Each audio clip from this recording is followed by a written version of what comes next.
মিশো থেকে পার্সেল এলো, কিন্তু এটা কি এলো চলো দেখে নি।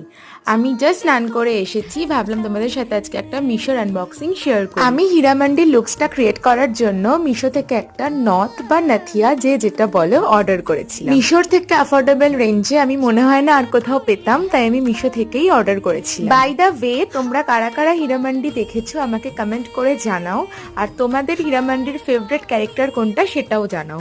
আমার তো বিব্বজান অ্যান্ড মল্লিকা জান আর আলমজেফকেও আমার ভালো লাগে। আমি জানি অনেকে অনেক ট্রোল করছে, বাট জানি না কেন আমার আলমজেফকে বেশ ভালো লাগে। আলমজেফের ক্যারেক্টারে যে একটা সুদিং একটা কামনেস আছে আমার ভীষণ ভালো লেগেছে। But yes, point of view সবার আলাদা হতেই পারে, সবার নিজস্ব পার্সপেক্টিভ থাকে। অ্যান্ড এটাই হচ্ছে নথটা, ভীষণ সুন্দর এসেছে, মানে আমি এক্সপেক্টই করিনি যে এতটা সুন্দর আসবে। জাস্ট তোমরা ডিটেলিংটা দেখো, আমি একটা ক্লোজার শটও তোমাদেরকে দিয়ে দিয়েছি, পুরো 10 on 10 এসেছে। তো ভিডিওটা ভালো লাগলে লাইক করতে ভুলো না।